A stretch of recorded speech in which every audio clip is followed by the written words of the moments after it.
आज महामानव परमपूज्य डॉक्टर बाबासाहेब आंबेडकर यांचा महापरिनिर्वाण दिन। मी सर्वप्रथम बाबासाहेबांच्या स्मृतीस विनम्र अभिवादन करतो। आज अधिवेशनासाठी संपूर्ण विधिमंडळ आणि मंत्रिमंडळ नागपुरात आलेला आहे। सर्व दोन्ही अध्यक्ष उपाध्यक्ष या ठिकाणी उपस्थित आहे। खरं तर पुरोगामी महाराष्ट्र म्हणून या महाराष्ट्राची ओळख आहे आणि महाराष्ट्रामध्ये पक्ष फोडून 3 वेगवेगळ्या दिशेचं सरकार या महाराष्ट्रामध्ये सत्तेमध्ये आलेला आहे।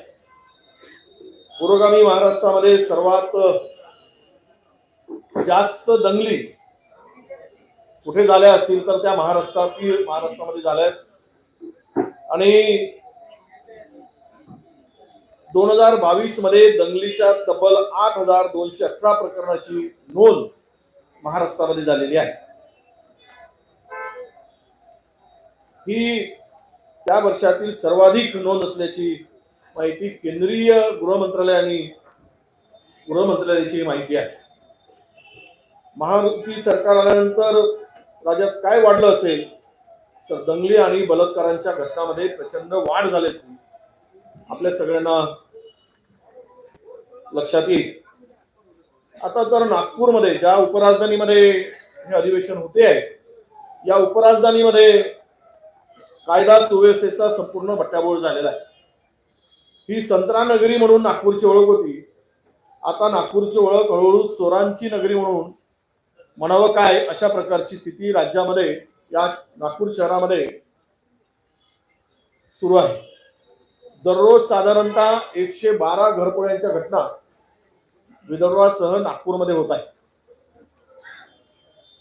याचाच अर्थ या राज्याची हे सरकार सत्तेवर आल्यापासून राज्यामध्ये शांतता भंग मोठ्या प्रमाणात होत आहे असं एकूण दिसतंय। जर महाराष्ट्राची ही ओळख असेल तर मग राज्यात गुंतवणूक कशी येईल? ज्या राज्यामध्ये दंगलीचं राज्य, ज्या राज्यामध्ये चोरांचं राज्य, ज्या राज्यामध्ये सर्वाधिक शेतकऱ्यांच्या आत्महत्यांचं राज्य, ज्या राज्यामध्ये समाजामध्ये धर्माधर्मामध्ये तेढ निर्माण करणारं राज्य म्हणून जर या राज्याची ओळख सत्ताधारी निर्माण करत असतील तर त्याचा निश्चितपणे गुंतवणुकीवर मोठा परिणाम झालेला आहे आणि होत आहे, हे खेदानं सांगावं लागेल।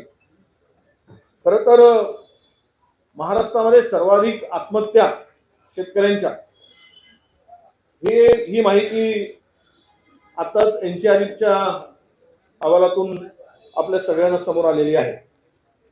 गरिबी बेरोजगारीमुळे जगणं आता या राज्यामध्ये कठीण झालं आहे आणि त्यामुळे हे आत्महत्या केल्याचं अहवालात स्पष्टपणे नोंद केली आहे आणि म्हटलेलं आहे। महाराष्ट्रात एका वर्षामध्ये 22,746 आत्महत्या झाल्याची नोंद या अहवालामध्ये पाहायला मिळते आहे। कर्जबाजारीपणा असेल त्या विळख्यात अडकून आणि दिवाळखोरीमुळे आत्महत्या करण्याच्या प्रमाणात संख्येमध्ये ही वाढ होताना दिसते आहे। शेती क्षेत्रामध्ये तर दर 1 तासाला एकापेक्षा जास्त शेतकरी आणि शेतमजूर आत्महत्या करतायत, हे याला आपल्या सगळ्यांच्या लक्षात आलं असेल। एनसीआरबी आकडेवारीनुसार 2022 वर्षात राज्यात सगळ्यात जास्त आणि नागपूरसह 2,503 चोरीच्या घटना घडल्या। नॅशनल क्राईम रेकॉर्ड ब्युरोच्या अहवालात खुनाच्या घटनेत महाराष्ट्र 3रा नंबर, बलात्कारात 4था नंबर आणि सायबर गुन्ह्यामध्ये महाराष्ट्राचा 4वा क्रमांक आहे। आणि हे सर्व आपण बघत असताना या राज्यामध्ये अवकाळी पावसाने,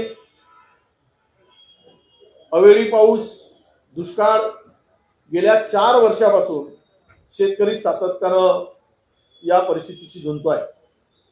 शेतकऱ्यांच्या डोळ्यामध्ये आता अश्रू आहे, कारण सोयाबीनचं पीक गेलं, कापसाचं पीक गेलं, विदर्भातील धान आणि संत्रा या पिकावर या अवकाळी पावसाने शेतकऱ्याचं कंबरडं मोडलेलं आहे आणि शेतकरी चिंतेत आहे. 2022च्या दुष्काळातील पैसे अद्याप शेतकऱ्याला मिळालेले नाहीत आणि शेतकरी सन्मान योजनेचा निर्णय महाविकास आघाडीने घेतलेला होता. तो सुद्धा 50,000 रुपयाचा निधी मदत शेतकऱ्यांच्या पदरात अद्यापही पडलेली नाही आणि यामुळेच महाराष्ट्रातील शेतकरी उद्ध्वस्त होताना यांना मात्र शासन आपल्या दारी ही मोठा इव्हेंट करण्यामध्ये सरकार आपल्याला दिसतो आहे. बीडमध्ये सर्वाधिक शेतकऱ्यांच्या आत्महत्या, सर्वात मोठ्या प्रमाणात दुष्काळ आणि टंचाई आणि अवकाळी पावसामुळे मराठवाडा आणि विदर्भात शेतकऱ्यांचे कंबरडं मोडलं असताना करोडो रुपये शासनाच्या तिजोरीतून खर्च करून तिकडे सरकार जाऊन शासन आपल्या दारी म्हणून डंका वाजवण्याचं काम करत आहे, डंका पिटण्याचं काम करत आहे. म्हणजे त्यांना शेतकऱ्याची चिंता नाही, तर त्या ठिकाणी जो इव्हेंट केला गेला, जेवढ्या मोठ्या प्रमाणात बॅनर, होल्डी, फटाके, हार, तुरे लावले, थोडी लाच तरी किमान सरकारला या संदर्भात असायला हवी होती.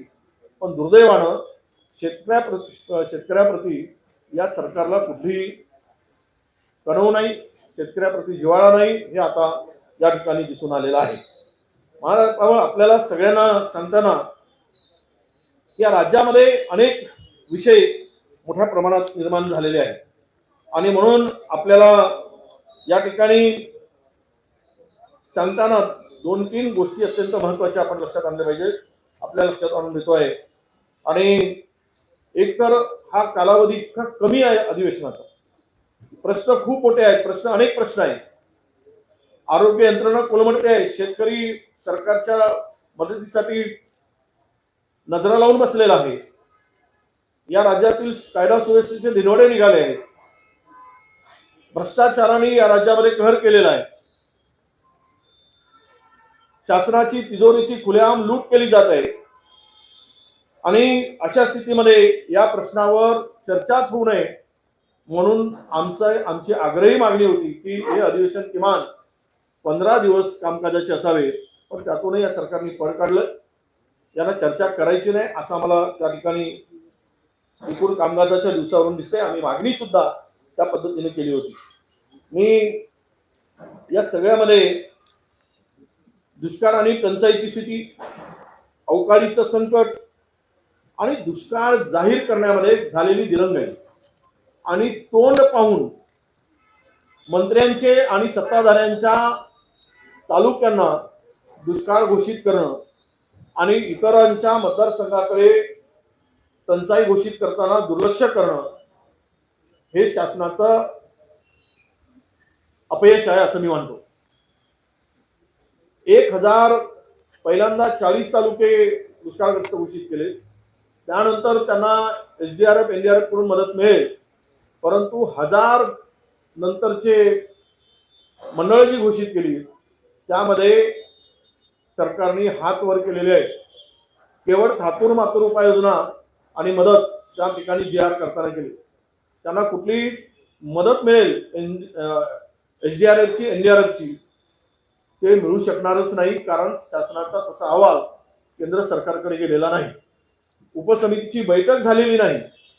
त्यामुळे या सरकारकडून आता शेतकऱ्यांना जे 1000 मंडळ आहेत त्यांना काही मदत मिळू शकणार नाही अशी अवस्था निर्माण झाली. मुख्यत्वे सांगायचं झालं तर आपल्या पुढे हे सर्व पीक जात असताना, सर्व पीक उद्ध्वस्त होत असताना काय उपाययोजना, तर केवळ महसुलात सूट, रोजगार हमीच्या कामामध्ये थोड्या निकषात सूट, 33% वीज बिलात सूट आणि पीक कर्जाचं पुनर्गठन, अशा थातूर मातूर गोष्टी सरकारने करून शेतकऱ्याचं तोंडाला पाणी पुसण्याचं काम केलं. शेतकरी उद्ध्वस्त होत असताना, दुष्काळ घोषित करत असताना त्यामध्ये शब्दाचा खेळखंडोबा करून दुष्काळ सदृश्य परिस्थिती म्हणून दाखवली, दुष्काळ म्हणून दाखवले नाही, दुष्काळ सदृश्य स्थिती दाखवली आणि ते मंडळ घोषित केले. त्यामुळे शेतकऱ्यांना यातून काहीही मिळणार नाही. आणि मुख्यमंत्री नेहमी सांगत असतात की आम्ही शेतकऱ्याला, हे सरकार शेतकऱ्यांचं सरकार आहे आणि त्यांच्या भाषणातून वारंवार आम्ही शेतकऱ्याला वाऱ्यावर सोडणार नाही, वाऱ्यावर सोडणार नाही, वाऱ्यावर सोडणार नाही, आणि सर्व शेतकऱ्याला मात्र यांनी वाऱ्यावर सरकारने सोडून दिला आहे. अशी परिस्थिती महाराष्ट्रात आहे. आणि या सगळ्या परिस्थितीमध्ये सरकारचा या दुष्काळाकडे पाहण्याचा दृष्टिकोन अत्यंत नकारात्मक आणि शेतकऱ्यांना उद्ध्वस्त करणारा आहे. सरकार कसं टिकेल यासाठीच या सर्वांची शक्ती आता या ठिकाणी काम करताना आपल्याला दिसते आहे. कर्नाटकापेक्षा भीषण असं दुष्काळ राज्यात असताना या सरकारने मात्र पूर्णतः हे सरसकट दुष्काळ घोषित करण्यामध्ये दिरंगाई केली आणि केला नाही किंवा वेळ घालवला, आणि हे सरकार मात्र यामध्ये घोळ घालत बसले. तुम्हाला सगळ्यांना सांगताना महाराष्ट्रातील जनतेला 16 जिल्ह्यातील जवळपास 91 तालुक्यातील 4 लाखपेक्षा अधिक जमीन आता या अवकाळीमुळे नुकसान झालेलं आहे. द्राक्षाचं पीक गेलं, तुरीचं पीक गेलं, कांद्याचं पीक गेलंय, संत्र्याचं गेलाय, धानाचं पीक आहे नष्ट झालेलं आहे, कापूस नष्ट झालेला आहे. हे सगळ्या पिकांना फार मोठ्या प्रमाणात शेतकऱ्यांना या पिकामध्ये नुकसान झालेलं आहे. आणि अशी स्थिती असताना या सरकारने केवळ पंचनाम्याचे आदेश दिले असले तरी सरसकट पंचनामे व्हावेत असं सांगितलं नाही, आणि खालच्या यंत्रणेला त्यांनी मोजके पंचनामे करून सरसकट पंचनाम्यापासून थांबवलं असा आमचा आरोप आहे. दुष्काळ जाहीर करण्यात दिरंगाईचा विषय आपल्यापुढे आणला. यामध्ये सरकारनं उभी केलेली संकटाची मालिका इतकी मोठी आहे की बोगस बियाणांचा काळा बाजार या राज्यामध्ये झाला. लक्ष्मी दर्शनासाठी छापा मारण्याचे नाटकही मध्यंतरी झाले. काही मंत्र्यांनी तो प्रयोग करून बघितला, आणि त्यानंतर केंद्राच्या आयात निर्यात धोरणामुळे शेतकरी संकटात आला. केंद्राच्या शेतकरी विरोधी निर्यात धोरणामुळे कांदा निर्यात लांबली, संत्रा निर्यात लांबली, तांदूळ निर्यात थांबली, कारण तांदळावर सुद्धा 20% निर्यात लावला गेला. आणि या सगळ्यामुळे आज कापसापासून तर आपल्या संत्र्यापासून तांदळापर्यंत कांद्यापर्यंत हा सगळा शेतकरी आज संकटात सापडलेला आहे. उत्पादन खर्चाच्या 1.5 पट उत्पन्न शेतकऱ्यांना मिळेल अशी घोषणा केंद्र सरकारने दिली होती, आणि आज मात्र सोयाबीन आणि कापूस हमी भावापेक्षाही कमी दरात विकलं जात आहे. 65% जिनिंग महाराष्ट्रातील बंद आहे, आणि त्या जिनिंगसाठी कापूस नाही, कारण एक तर त्या कापूस उत्पादक शेतकऱ्यांना उत्पन्न मिळालं नाही, आणि मिळालं तिथे त्यांना भाव मिळत नाही आहे. अत्यंत कमी भाव या सर्व शेतकऱ्यांना मिळतोय. शेतकऱ्यांच्या आत्महत्येसंदर्भात यापुढेच आपण सांगितलं आहे की आम्ही शेतकरी आत्महत्यामुक्त महाराष्ट्र करू अशी घोषणा या सरकारने आणि मुख्यमंत्र्यांनी केली होती. पण या आता दुर्दैवानं सांगावं लागतं, खेदानं म्हणावं लागतं की याच काळात सर्वाधिक शेतकऱ्यांनी शेतकरी विरोधी धोरणामुळे आत्महत्या केल्याचं महाराष्ट्र बघतोय. आणि म्हणूनच देशातील एकूण शेतकरी कुटुंबापैकी आज 43.42 दशलक्ष म्हणजेच 48.6% शेतकरी कुटुंबावर कर्जाचा डोंगर उभा झालेला आहे. राज्यातही लाखो शेतकरी कर्जाच्या बोजाखाली अडकलेला आहे. चालू हंगामापर्यंत घेतलेल्या संपूर्ण कर्जाची सरकारने आता कर्जमाफी करावी अशी मागणी आम्ही नक्कीच करणार आहोत. त्याशिवाय हा शेतकरी उभा राहू शकणार नाही. हे सरकार म्हणजे खरं म्हणजे कटपुतळी सरकार आहे. त्याचं कारण असं आहे की या हाताला दोऱ्या बांधून बाहुल्या नाचवला जातात, तसा याप्रमाणे दिल्ली दरवाजातून जसे हातवारे होतात तसेच हे सरकार हालत असतं, आणि दोर त्यांच्या हातात आहे आणि या बाहुल्या त्याप्रमाणे नाचत असतात. असं महाराष्ट्र गेल्या वर्षभरापासून बघतोय. हे स्वाभिमान शून्य आणि कटपुतळी सरकार असं याला म्हणता येईल. सरकार किती असंवेदनशील आहे हे आपण पाहिलं. याचं एक उदाहरण आहे की वाढवण बंदराच्या संदर्भात स्थानिक मच्छीमारांचा विरोध होता. मागील वर्षी 21 नोव्हेंबरला 2022ला आझाद मैदानावर आंदोलन झालं होतं, आणि मुख्यमंत्र्यांनी त्यांना आश्वासन दिलं मी बैठक घेतो. बैठकही घेतली नाही, आणि त्यामध्ये ते कामही थांबवलं नाही. आणि मच्छीमारांना मात्र त्या ठिकाणी उद्ध्वस्त होताना संपूर्ण तो परिसर बघतो आहे. 21 नोव्हेंबर 23ला 1 वर्ष झालं, पण साधी बैठक घ्यायला या मुख्यमंत्र्यांना त्या ठिकाणी वेळ मिळाला नाही. आमदार नाराज झाले की लगेच बैठक घेतो म्हणून सांगायचं आणि त्या बैठकाच घ्यायच्या नाही आणि त्यांना फिरवायचा, अशी पद्धत महाराष्ट्रात सुरू आहे. याबरोबरच सरकारला कायद्याची आणि जनतेची स्वीकृती नाही, हे मात्र खेदानं सांगावं लागतं. गेल्या 7-8 वर्षात देशातील आणि राज्यातील विरोधकांना संपवण्याचं आणि पक्ष फोडण्याचं काम केंद्रीय यंत्रणांना हाताशी धरून सुरू आहे. एक नवा लोकशाही विरोधी पायंडा या मंडळीने आता पाडला आहे. यांना पक्षांतर बंदीची भीती नाही, जनतेची भीती नाही, संविधानाची भीती नाही आणि न्यायालयाची भीती उरली नाही, अशी स्थिती महाराष्ट्रात आहे. आज महापरिनिर्वाण दिनाच्या निमित्तानं दिन आहे. यामुळे लक्षात ठेवा, हे राज्य परमपूज्य डॉक्टर बाबासाहेब आंबेडकरांनी भारतासाठी एक मजबूत लोकशाहीची चौकट आपल्याला घालून दिली आहे. तुमच्या लोकशाही विरोधी कृत्यांना उशिरा का होईना पण चाप बसेल, याविषयी मात्र आमच्या मनात अजिबात शंका नाही. आणि म्हणून या राज्यातील अनेक प्रश्न यापुढे जे निर्माण झाले त्यामध्ये अनेक विषय आहेत, पण 2 विषय पुन्हा महत्त्वाचे सांगतो आणि यानंतर पुढले जातील. यामध्ये खरं तर आरक्षणाचा खेळखंडोबा या सरकारने आपल्या राजकारणासाठी केलेला आहे. 2 समाजामध्ये भांडणं लावून 2 बाजूला 2 पक्ष उभे राहून संपूर्ण महाराष्ट्रातील जनतेला भेटी धरण्याचं काम केलं. खरं तर पक्षफोडीपासून स्वतःची बदनामी झाकण्यासाठी, गेलेली पद सुधारण्यासाठी या सरकारने Maratha versus OBC, Dhangar versus आदिवासी अशा समाजामध्ये दुई आणि भांडणं लावण्याचं काम केलेलं आहे. आणि म्हणून हे सरकारकडे आमची मागणी होती की तुम्ही कोणत्याही परिस्थितीमध्ये जातनिहाय जनगणनेचा निर्णय सरकारने घ्यावा, पण 1.5 वर्ष होऊ नये या सरकारने त्या संदर्भात कुठली भूमिका स्वीकारली नाही. मराठा आरक्षणासाठी असेल किंवा ओबीसीच्या आरक्षणासाठी पुन्हा इम्पिरियल डेटा गोळा करण्याची आठवण या सरकारला मागे आम्ही करून दिली होती, त्यालाही यांनी वाटाण्याच्या अक्षता लावल्या. जातनिहाय जनगणना करण्याचा निर्णय सरकारने 1.5 वर्षात घेतला नाही आणि आता बिहारच्या धर्तीवर जनगणना आणि आरक्षण देण्याचा विचार सरकार करीत आहे. पण हे केवळ अधिवेशनाच्या तोंडावर पुन्हा त्याला तोंडावर हे यांचं हे सोंग आहे असं आमचं मत आहे. धनगर समाज एसटीचं आरक्षण मागतंय आणि या 30चा अहवाल जो आला आहे मंत्रालयाच्या 6व्या मजल्यावर जो पडून आहे, धुळकात पडला आहे, त्यावरची धूळ झटकण्याचं कष्ट सुद्धा शिंदे, फडणवीस आणि पवार सरकारने घेतलेलं नाही.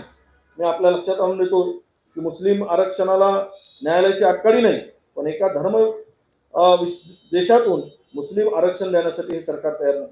लिंगायत असतील किंवा इतर समाजाच्या आरक्षणाच्या मागण्याकडे बघायला हे सरकार आता लक्ष घालायला वेळ नाही. सर्वच आरक्षणातील गुंता वाढवण्याचं काम या सरकारने केलेलं आहे. केवळ सत्तेसाठी पक्ष फोडलेत आणि एकत्र नांदायला तयार नाहीत, अशी यांची स्थिती आहे. मुख्यमंत्री महोदयाची सर्व शक्ती, न्यायालय, अपात्रता, सुनावणी, बंडखोर आमदारांना सांभाळणं, दिल्ली दरबाराची मर्जी राखणं आणि मूळ शिवसेनेविरुद्ध लढण्यात या सर्व शक्ती घालत आहे. आणि त्यामुळे महाराष्ट्राचा संपूर्ण महाराष्ट्र उद्ध्वस्त होताना आपण सगळेजण बघतो.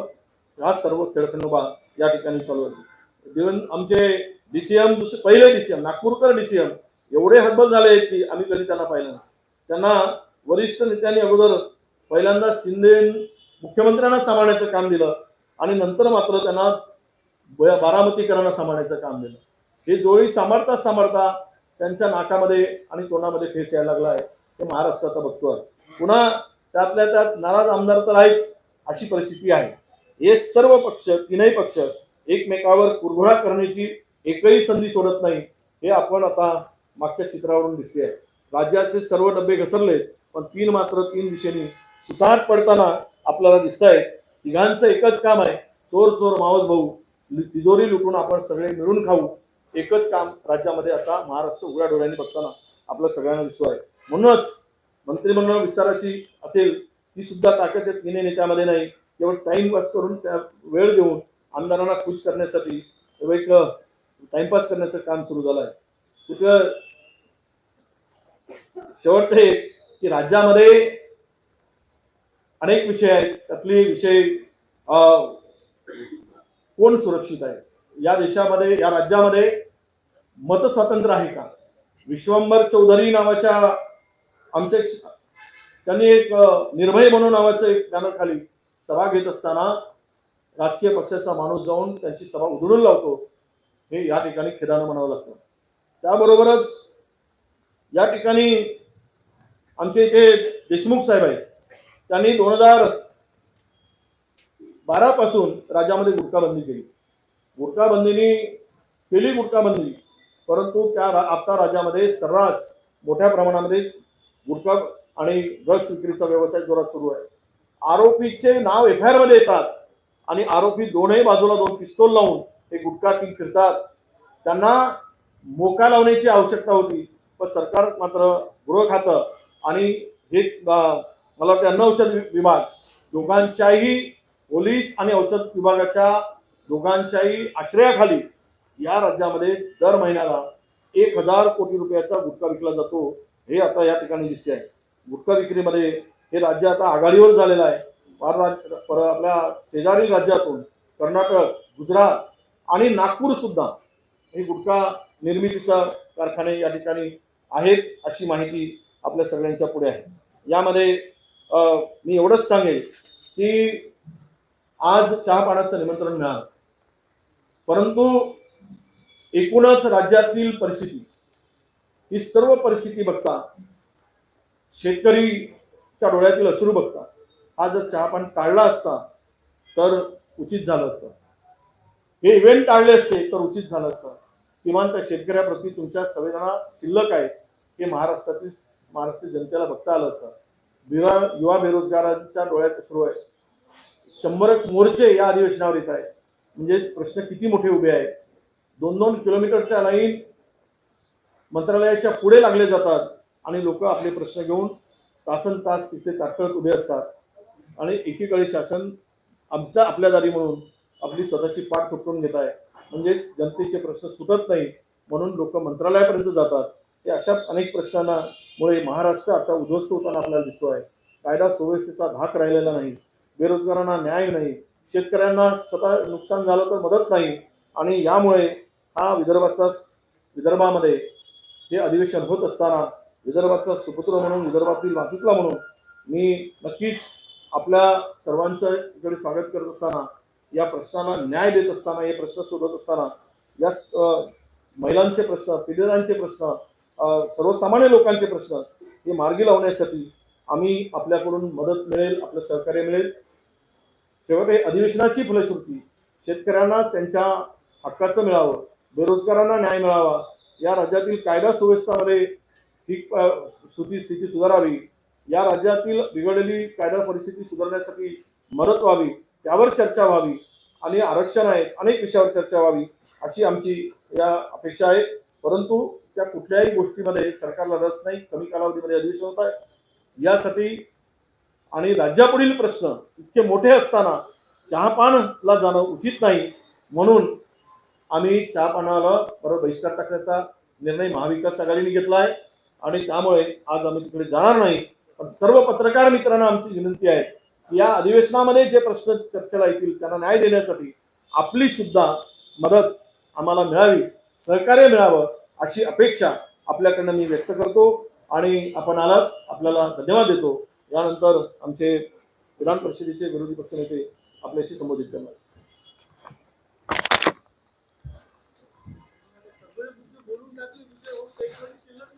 काय आहे नका काळजी करू. खूप आहे, अर्धेच बोललो, अर्धे आहेत. मुद्दे अजून या सरकारला मुद्दे सांगता आम्ही कमी करू इतके मुद्दे आमच्याकडे आहेत. कारण सरकारने एवढे निर्माण करून दिलेले. आता वडेट्टीवार साहेबांनी सगळी चहापानावर बहिष्काराची भूमिका सांगितलेली आहे. शेतकऱ्यांचा मुद्दा आहे, गारपिटीचा मुद्दा आहे, दुष्काळाचा पण मुद्दा आहे. अंतिम आणेवारी जाहीर होत असताना सुद्धा दुष्काळ फक्त 40 तालुक्यात जाहीर झालेला आहे. 40 तालुके महाराष्ट्रात. मला वाटतं महाराष्ट्रात याची संख्या, दुष्काळग्रस्त तालुक्याची संख्या मोठी आहे.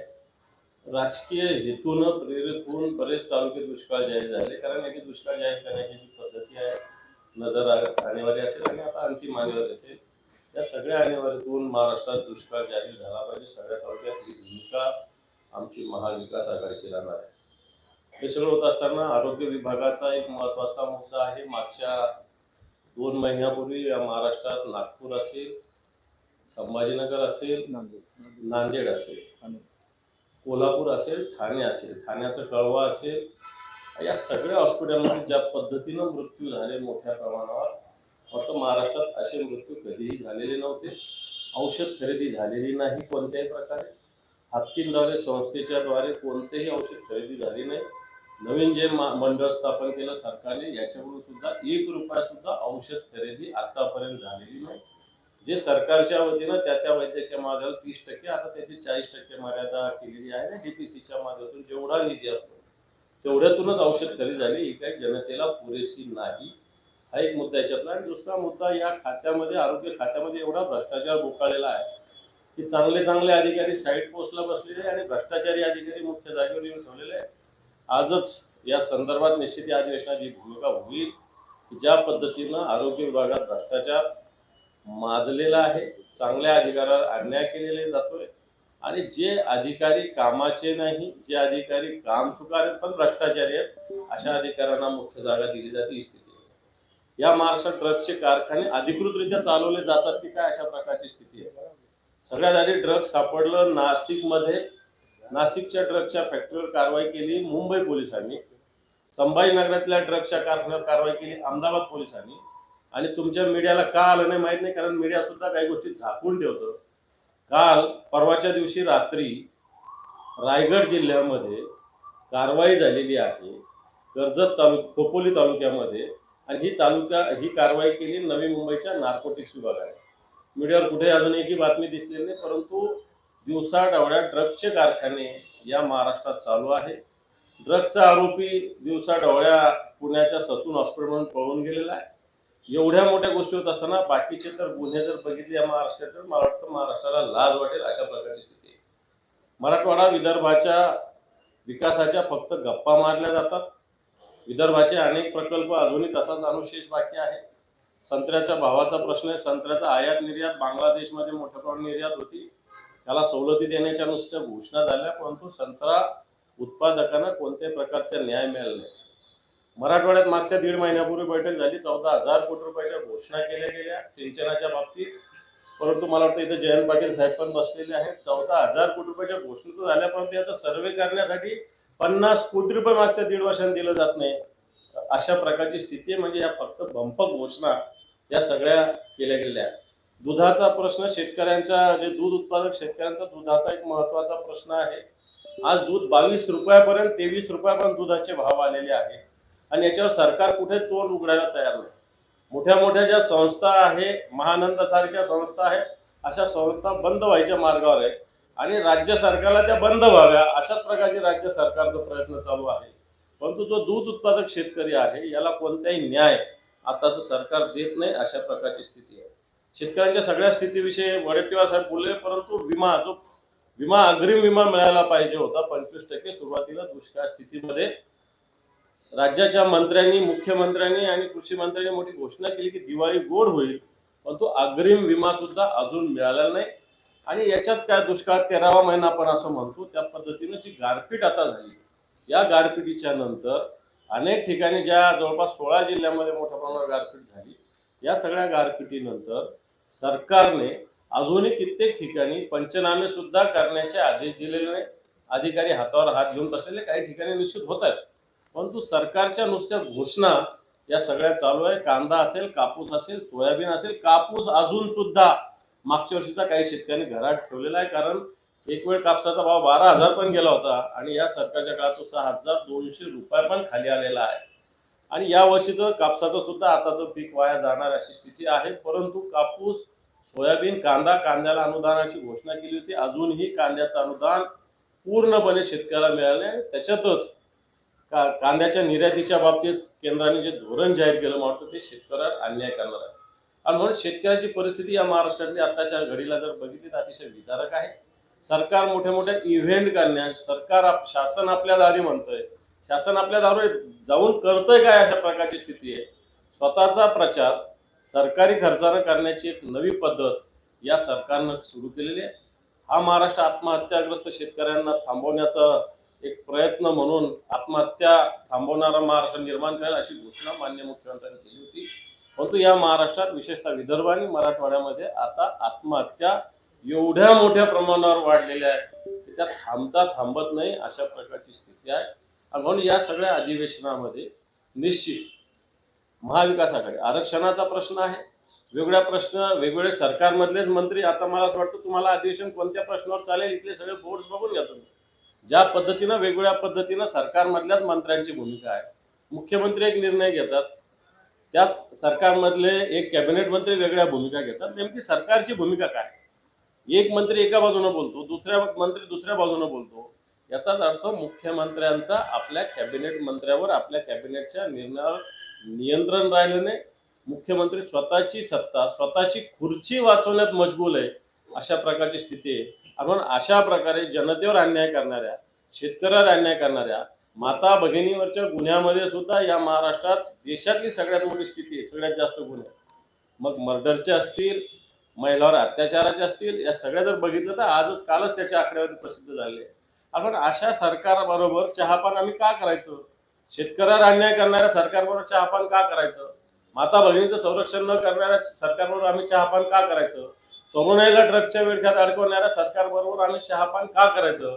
अशा प्रकारची भूमिका महाविकास आघाडीने घेतलेली आहे. आणि म्हणून सरकारच्या या चहापानावर बहिष्कार टाकण्याचा निर्णय आम्ही घेतलेला आहे. तुम्ही दोघांनी भरपूर आरोप केले. हे आरोप यापूर्वी पण सातत्याने होतच होते. तर मला असं म्हणलं की सरकारने अमुक केलं नाही, तमुक केलं नाही, हे सगळे आरोप आहेत. तुम्ही काय केलं? मला असं वाटतं आता तुम्ही काय सुपारी घेऊन आले? मला वाटतं आमची भूमिका ऐकून घ्या, आमची भूमिका ऐकून घ्या ना जरा. नाही, आम्ही काय केलं सगळं माहिती आहे. आता तो विचारायची वेळ नाही. या आता चहापानावर बहिष्कार का टाकतो आणि आम्ही भूमिका सांगितलेली आहे. तुम्हाला माझा प्रश्न आहे की ज्यावेळी राजकीय ताकद दाखवायची होती त्यावेळी सगळे एकत्र आले आणि वज्रमुख सभा घेण्यात आल्या. आता ज्यावेळी शेतकऱ्यांचा प्रश्न वारंवार उपस्थित होतो त्यावेळी कुठेतरी महाविकास आघाडी म्हणून एक कलेक्टिव्ह इनिशिएटिव्ह घ्यायचं होतं. यामध्ये फेल्युअर आलंय का? कारण राष्ट्रवादीने एक ट्रॅक्टर त्यांची यात्रा सुरू केली, तुम्ही काही ठिकाणी जाऊन गेल्याचं दिसतं, पण एक आघाडी म्हणून कलेक्टिव्हली काहीतरी इनिशिएट करायचं होतं हे दिसतं नाही. बघा, अवकाळी पाऊस आल्या अधिवेशनाला सुरुवात होते. काही भागामध्ये सर्व महाविकास आघाडीचे नेते त्या भागामध्ये फिरून आलो. आम्ही भागामध्ये फिरून आलो, जिल्ह्यात जाऊन पाहून आलो. ती परिस्थिती पाहिल्यानंतर सभागृहात मांडायची असते. अधिवेशन सुरू आहे, सरकारला ज्या विचारू, सरकारने ती मदत केली पाहिजे. महाविकास आघाडी म्हणून आम्ही आज एकत्र आहोत, तुम्हाला सगळ्यांना दिसते. ही वज्रमूळ सत्तेसाठी नाही, सत्तेतून सत्तेशी बेईमानी करून आणि पक्षाशी बेईमानी करून जे मिळवलं आहे त्याविरुद्ध ही वज्रमूळ होती. सत्ता ही महत्वाची नाही आहे, महाराष्ट्रातील जनता आम्हाला महत्वाची आहे म्हणून वज्रमूळ होती. आपण या शेतकऱ्यांना प्रश्नासाठी या अधिवेशनात तुम्हाला दिसेल आम्ही काय म्हणणार आहोत. आणि या अधिवेशन संपल्यानंतर सरकार जर अपयशी ठरलं तर पुढची भूमिका काय आहे ती महाविकास आघाडी म्हणून आम्ही ठरवू. नाही, तुम्ही जे सांगितलं होतं 2 लाखाची कर्जमाफी याच अधिवेशनात, नागपूरच्याच अधिवेशनात महाविकास आघाडी सरकार आलं होतं त्यावेळेस केली होती. 2 लाखाची. ऐकून घ्या, महाविकास आघाडी सरकारनं प्रोत्साहन अनुदान द्यायची घोषणा केली होती, पण त्यावेळेस कोविडची स्थिती आली, काही प्रमाणात वाटप सुरू झालं होतं. या सरकारने सुद्धा ते देण्याची घोषणा केलेली होती. दिली का? तर नाही दिली. गारपीट, पूर, तोक्ते वादळ हे सगळं महाविकास आघाडी सरकारच्या काळात आलं. जाऊन विचारून घ्या, या सगळ्या लोकांना मदत या सरकारने केली. या सरकारमधले अनेक कॅबिनेट मंत्री इथं बसलेले, सगळी मदत वेळच्या वेळी पोहोचलेली. मागच्याच अधिवेशनात 4,000 कोटी रुपये सततच्या पावसाचे या सरकारने जाहीर झालेले. तुम्हीच विचारा आता सरकारला जाऊन की या 4,000 कोटी रुपये पैकी किती रुपये दिले. मोठ्या मुश्किलीने 700 कोटी रुपये आलेले आहेत. सरकारने घोषणा मोठी केली होती की एनडीआरएफच्या निकषापेक्षा दुपटीनं, एनडीआरएफच्या निकषा इतकी सुद्धा मदत अजून शेतकऱ्याला मिळालेली नाही. आरोप केला माध्यमांवर कारवाईची माहिती माध्यमांनी दाबून ठेवली. टीव्ही9 सहित सगळ्या प्रमुख माध्यमांनी ती बातमी दाखवली. कदाचित तुमच्या वाचनात नसून आली की खोपोलीची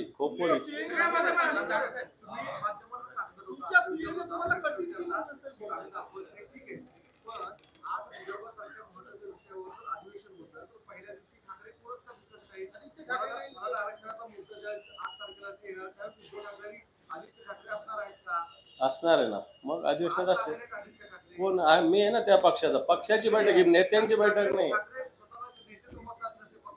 मग नाही, हा विषयांतर उद्यापासून अधिवेशन आहे. उद्यापासून अधिवेशन आहे. आज आपण विरोधी पक्षांच्या कडून ही आजची पत्रकार परिषद आहे. आम्ही चहापानाला जात नाही हे सांगण्यासाठी आणि महाराष्ट्रातल्या प्रमुख मुद्द्यावर आहे, त्याला विषयांतर करू नका, तुम्हाला आमची विनंती आहे. एक महत्त्वाचा मुद्दा, मागच्या एक वेळेचं प्रश्न. अधिवेशन, मागच्या त्या संदर्भामध्ये भुजबळ साहेबांनी असं म्हटलं की ओबीसी आयोग आता मराठा आयोग झालाय आणि सगळेच मराठा जर ओबीसी झाले तर मग ओबीसींना मिळणार काय, अशा पद्धतीचा प्रश्न निर्माण झाला. नाही, हे ओबीसी मराठा हे दोनही आंदोलन जे राज्यात सुरू आहे ते सरकार सुरू आहे. सरकारने आत्ताची गेलेली पद जे पक्ष फोडून घालवली होती, पद गेली होती, ती पद त्याच्याकडून लक्ष दुसरीकडे वळवण्यासाठी हा केविलवाना प्रयोग आहे. आणि म्हणून काही नेत्यांना त्या ठिकाणी प्रोजेक्ट करून ते विषय मांडून आपसात भांडण कसे लावले पाहिजे आणि महाराष्ट्रातील जनतेचं लक्ष मूलभूत प्रश्नाला बगल कशी देता येईल किंवा लक्ष जाऊ नये, या राज्यातील जो भ्रष्टाचारांनी कळस घातलाय, पुरण केलंय महाराष्ट्र, त्या प्रश्नाकडे लक्षच जाऊ नये, ही भूमिका आहे. म्हणून यामध्ये दोन समाजाला, धर्मात आपल्या समाजाला झोंजवण्याचं काम सुरू आहे. केवळ कायद्यापेक्षा कोणी मोठं नाही. कायद्याच्या चौकटीत जो बसत असेल त्याला ते आरक्षण मिळालं पाहिजे, ती भूमिका आमच्या सर्वांची आहे. त्या पलीकडे जर काही होत असेल तर न्यायालय आहे, कुठे काय मागता येईल. पण सरकारमधील मंत्री जर भूमिका मांडत असतील तर यापूर्वी सुद्धा आम्ही भूमिका मांडलेली आहे की तुम्हाला सरकारमध्ये राहून ती भूमिका मांडता येणार, सरकारच्या बाहेर पडून भूमिका मांडावी. एक महत्त्वाचं, एक मागच्या वेळच्या अधिवेशनात विधी वाचनाबाबत अमरावतीचा उद्योग बाहेर जाण्याच्या तयारीत आहे. मुलीच्या संदर्भात दानवे साहेब म्हणाले खोपोलीची काय वस्तुस्थिती त्यांनी सांगावी, ही आता सगळी प्रेस लाईव्ह चालली आहे. संपला तो विषय. मागचं अधिवेशन इकडे तुम्ही मराठा समाज जेव्हा एकनाथ शिंदेच्या अंगावर आला तेव्हा नेमका अजितदादांना डेंग्यू झाला. हा, यावर काही संशय आहे का? अजितदादांनी हे मी नाही म्हटलंय, त्याच्या खाली कोण म्हटलंय बघा, तो वाचा जरा बाजूला व्हा. तो रामाचे दास म्हटले, रामाचे दास आहेत ना त्यांनी म्हटलं. अजितदादांना डेंग्यू झाला की यावर काही संशय आहे का? ते रामाचे दास त्यांनी संशय व्यक्त केला, मी नाही.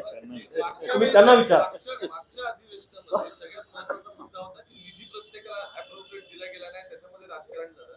पण आता या स्टेजवर बसलेल्या काही नेत्यांना सुद्धा मागच्या पुरवणी मागण्यांमध्ये बऱ्यापैकी निधी मिळाला होता. यावेळेस नक्की परिस्थिती काय होती? नाही, ते पुरवणी मागण्या बघूनच कळेल, ते वाईट उद्या कळेल ते मानल्यावर. खोपोलीच्या संदर्भात काय खोपोलीमध्ये कोणाची नावं आहेत सांगतो.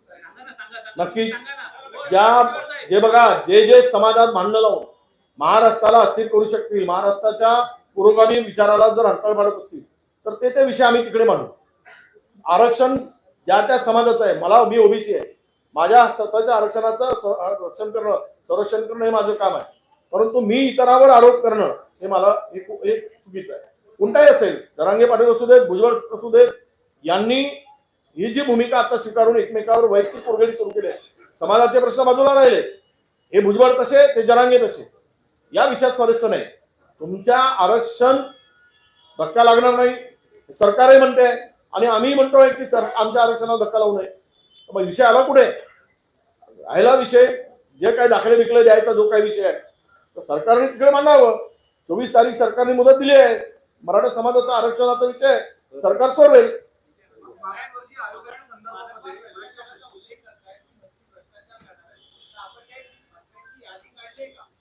मोठी यादी आहे. तुम्ही सगळंच आता पहिल्याच दिवशी ओपन करा म्हटलं तर कसं? जरा तिकडे एकाला या. अधिवेशन चालू द्या. अधिवेशन फक्त न करणाऱ्यांची यादी मोठी आहे, वाचून दाखवायला वेळ लागेल. न करणाऱ्याची म्हणाल तर 2-4 सांगतो. पुढे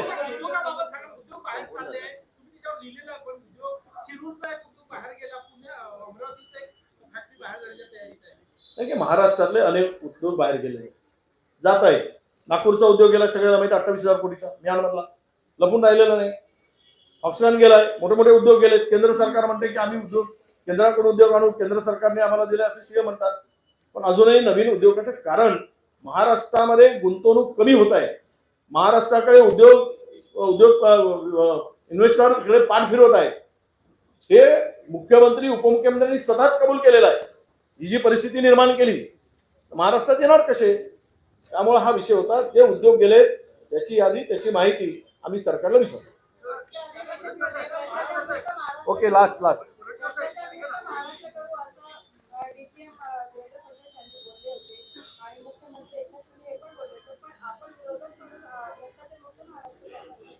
नाही, मी म्हणालो ना, याचं उत्तर मी दिलंय. चोर चोर मावस भाऊ सगळे मिळून आपण घेऊ. अजून त्यात काय उत्तराचं करून दुसरं काय चालेल. हा,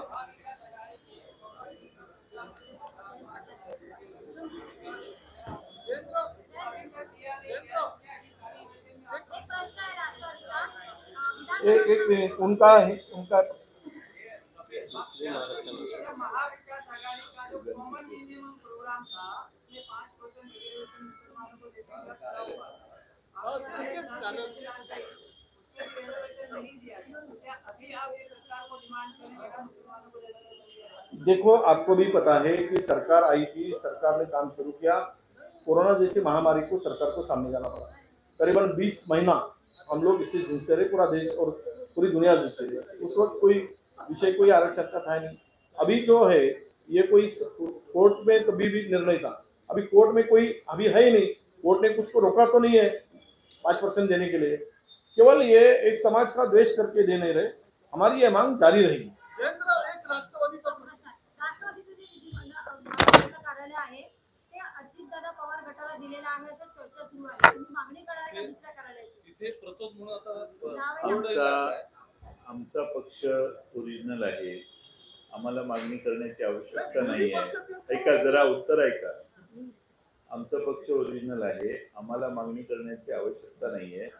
आमच्यातून जर कोणी बाहेर गेलं आणि त्यांचं ऍप्लिकेशन जर विधानसभेच्या अध्यक्षांनी एंटरटेन केलं असेल तर विधानसभेचे अध्यक्ष जे डिस्क्वालिफिकेशनवर निर्णय घेत आहेत त्याच्या आधी त्यांनी केलेली ही प्रिज्युडाइज ऍक्शन आहे असं माझं मत आहे. 2 मिनिटं ऐका पूर्ण. आणि त्यामुळं आम्ही कुठली मागणी केलेली नाही. आम्ही मागणी न करण्याचं कारण आमचाच पक्ष, आमचंच कार्यालय ते आहे आणि त्यामुळं आम्ही मागणी करण्याचा प्रश्न नाही.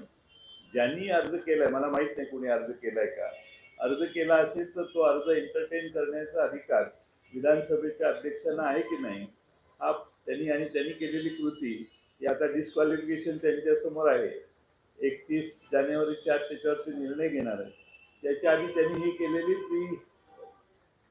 आधीच केलेली कृती आहे. त्यामुळं त्यावर बघू आपण पुढे. मागच्या अधिवेशनात तुम्ही व्हीप जारी केलेला नव्हता तुमच्या आमदारांना. यंदा तरी ती गोष्ट होणार आहे का? व्हीप जारी करण्याचा प्रसंग आला नाही. प्रसंग आला तर ते व्हीप जारी होतील.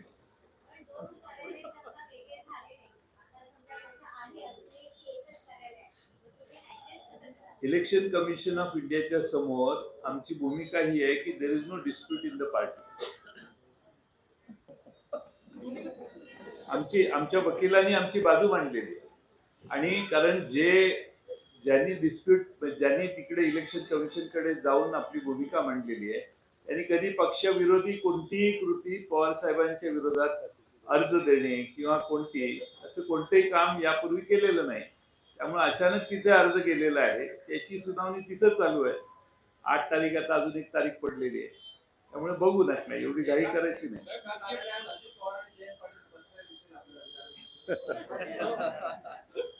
नाही, असं आहे की माझ्या पक्षाचे सदस्य त्या तिथं आले, किती कुणी कुठेही गेलेलं असलं तर त्या तिथं आले तर ते बसू शकतातच ना. आम्ही असं मानतच नाही की आम्हाला सोडून कोणी गेलेलं आहे आजपर्यंत. या क्षणी आता सत्तेत जाऊन शपथ घेतलेली आहे हा विरोधाभास आहे. पण ते आमचं डिस्क्वालिफिकेशनची केस चालू आहे ना, त्याच्यावर आम्ही स्वतःहून पत्र देऊन हे करण्याची गरज नाही. आमचाच पक्ष मूळ आहे.